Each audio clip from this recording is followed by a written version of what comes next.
tu es sérieux. L'ancien ministre de la Santé, devant plus de 50 personnes, avait dit, j'ai jamais cru que ça aboutirait à quelque chose, j'avais signé juste par politesse. Alors, le colonel Amadou Sidibé Cissé non seulement a eu confiance en moi, mais c'est lui qui m'a mis en contact avec avec des gens du ministère des Finances, qui m'a aidé à emprunter le rouage qu'il fallait pour atteindre la Banque islamique de développement. Et mon projet a été accepté à ce niveau pour un financement de 2,9 milliards.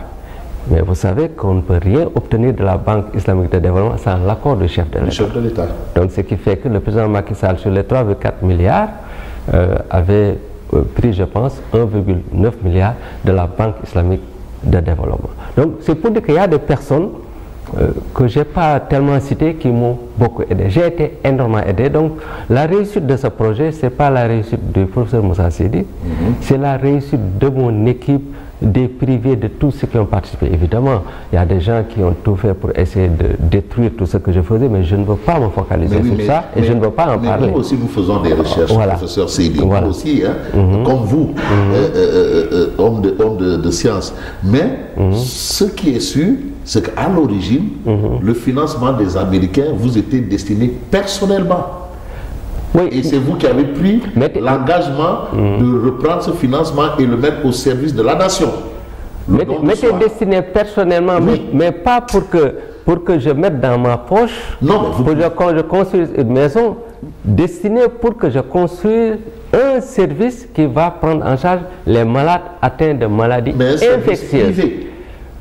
Et comme je vous l'ai dit, et dans le financement aussi, il a été question d'une villa. Bon, la villa, c'est pas une villa professeur Moussa Seydi. Non, non. Ça, c'était parce que j'avais une personne qui travaillait avec nous, qui était dans une situation de vulnérabilité extrême, qui a travaillé avec nous pendant des décennies, qui est même décédé dans le service, qui n'avait aucun lien, aucune attache pratiquement. On voulait cette maison pour lui à l'intérieur du service, parce que c'était entre guillemets notre homme à tout faire. C'est une personne même qui dirigeait, on avait une mosquée là-bas, c'est une personne même qui dirigeait la mosquée. Quel est le problème? C'est-à-dire que la Cour accepte ma décision ou pas? Quel est le problème? Est-ce qu'on peut pas les dépingler ici? Non. Que la Cour l'accepte ou pas? Ça, c'est une grande interrogation. Voilà. Donc ça c'est clair. Bon. Mais ce que je vous dis là, ce sont des choses qui sont claires, nettes, précises, limpides et indiscutables. Absolument. Donc c'est pour rectifier ce qui est. Deux autres choses à dire, et j'y tiens absolument. J'ai été interrogé à la division des investigations criminelles par rapport à ça. À la DIC, j'ai trouvé des personnes vraiment, disons, objectives, professionnelles, qui ne cherchaient qu'à connaître la vérité. On te pose une question, tu réponds, on te demande les preuves, tu fournis les preuves. Voilà. Ce n'est pas un interrogatoire en vue d'inculper, de salir, non. Vraiment, j'étais entièrement satisfait par rapport à ça. À la Cour des comptes, pareil. J'ai trouvé des professionnels qui cherchent juste à connaître la vérité. C'est tout. C'est des questions précises, des réponses précises, on vous demande des preuves et c'est tout. Donc, qu'on le comprenne bien, je n'ai jamais dit quelque chose de négatif sur la Cour des comptes ni sur la division des investigations criminelles. Et si j'avais quelque chose de négatif, tout le monde me connaît, je l'aurais dit. Quelles que soient les conclusions qui vont sortir de ce point-là qui reste, qu'est-ce que ça peut faire dans ma vie, moi?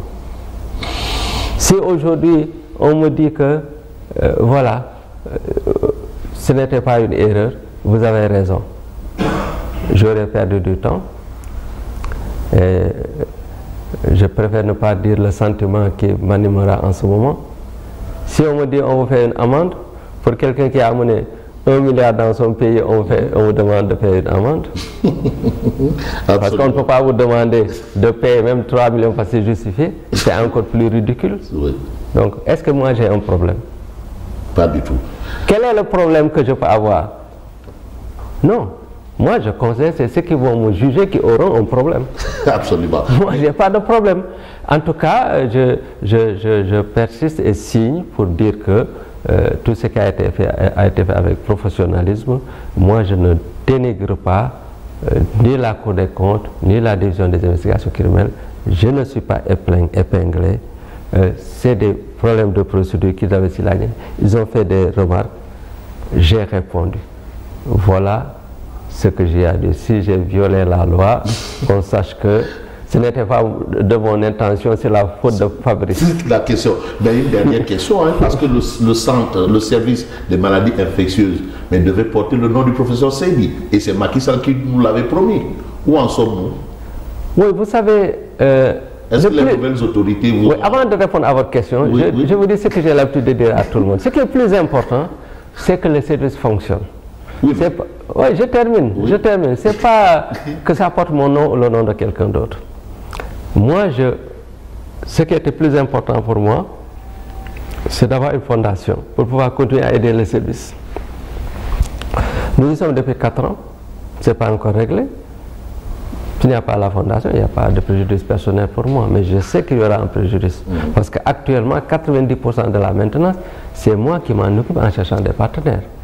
Et depuis presque 2 ans, je n'ai pas eu beaucoup de partenaires, je n'ai eu que 2 partenaires.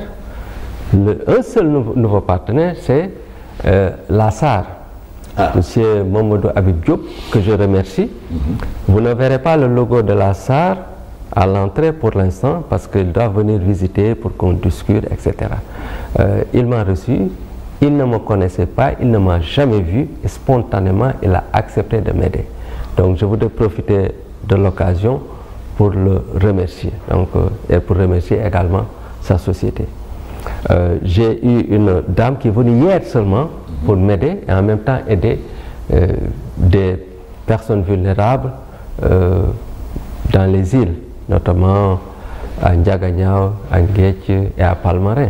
Parce que même quand elle fait des dons à des structures scolaires, elle préfère passer par moi pour qu'on fasse le choix ensemble, qu'on discute des modalités. Le don s'est tenu ici. Le docteur Sana Fares, je sais qu'ils ne seront pas contents que je cite leur nom. Oui, donc actuellement, mais avant, il y a eu d'autres personnes qui m'ont aidé. Vous verrez les logos à l'entrée.